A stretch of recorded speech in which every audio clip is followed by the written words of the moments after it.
You see the product, now take action. Miracle Food, suitable for all ages, the perfect cleanse and reboot. A product that helps promote a healthy immune system and a great anti-inflammatory. Don't just take my word for it. Sandman at Viral Hip Hop News strongly suggests you go over to chakradoctor.org and try out the incredible product, Miracle Food. Let's go. Done that to cause this boy to grow up without a day. Is laying right in the bed with his pregnant wife, and you're gonna try to go in there and slaughter them like that. Mhm. It's just it's incensing. It's infuriating. It's heartbreaking, and it's true. That's the cold part.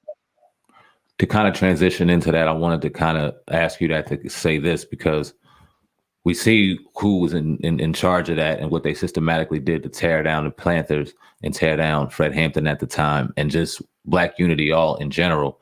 And now a lot of people speculate in hip hop, there's a lot of more of those kind of informants within the industry. And a lot of people kind of pointing to 6ix9ine about that. What's your whole thought of that? Plants in the industry, and could 6ix9ine come out of the feds and potentially be one? Well, I think the whole bullshit is ridiculous. If you're gonna do music, do music. If you're gonna sell dope, sell dope. If you're gonna gang bang, go do that. But why mix all that up together? You Yeah. know, you don't hear about the Isley brothers banging with the stylistic. You know what I'm saying?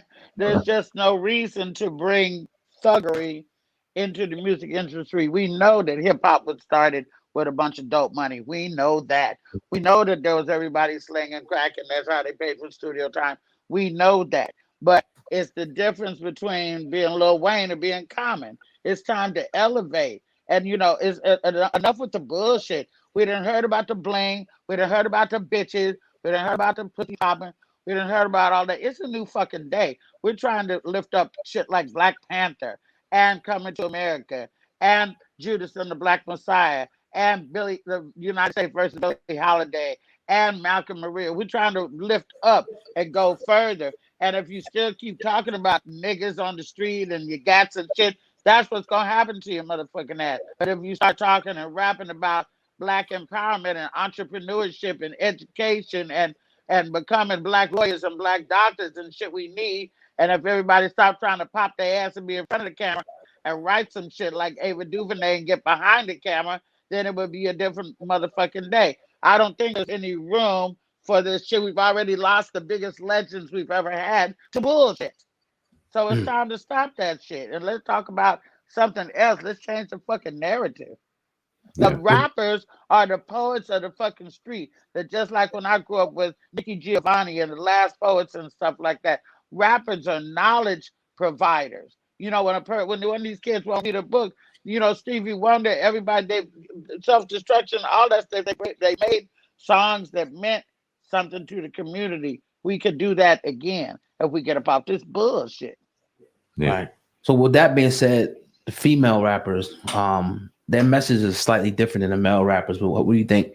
What type of effect that they're having on the people as well in the industry? Think they should uplift the way they speak, keep speaking about sex and things like that and drugs and stuff.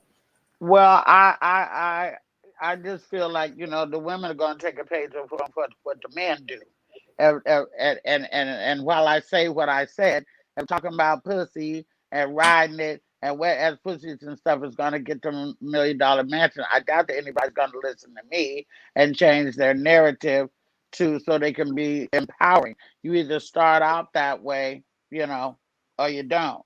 I don't know too many people who started out talking about, bling and bullshit and cars and bitches, and all of a sudden got conscious and started talking about Malcolm and Medgar and stuff like that. So it's the way you start off. I think that women have a lot to say. I think there's women's time to say a lot. And I think it's time for women to be motherfucking heard for sure. And shout out to the sisters that laid the way, the Debrats and the Salt and Peppers and the rock fans and all that stuff. Indeed. I want to get your thoughts on this. It's a little bit of a controversial topic, so I'll give my thoughts before I ask you to share yours. It's about Zaya Wade and the whole transgender movement that we're seeing in front of us. Most people applaud it. Some people don't. Now, I personally don't agree with the promotion of someone so young being out there in front of something that I believe is more of a preference of an adult. It's my opinion. But what do you think of it? We seen her or Zaya Wade with Michelle Obama. A lot of people like it. Some people don't. What's your thoughts on that? Well, I really don't really care to comment on that subject because I really don't like to talk about children.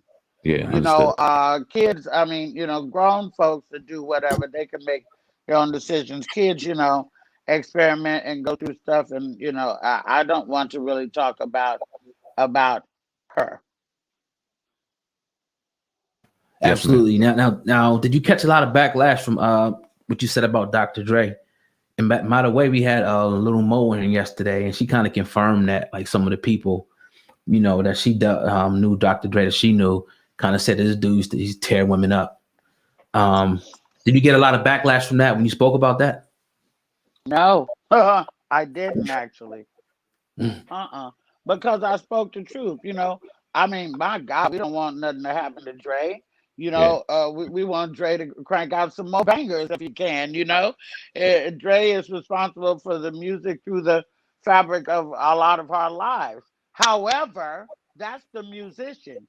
If we talking about the man, he was an alcoholic, woman abuser, and men who put their hands on women, especially little ass woman like Nisha Layla. What in your mind would make you strike Michelet or punch her?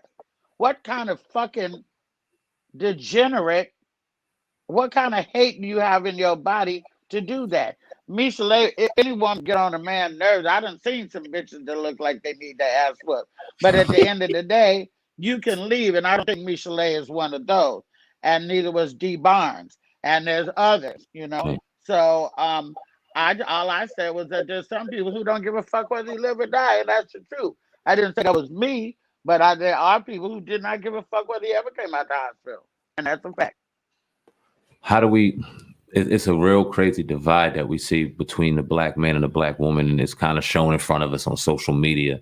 The saying protect black women, the saying protect black men, but then we see these incidences where in some cases, people that are there confirm that there are some nasty individuals that also need to be held accountable.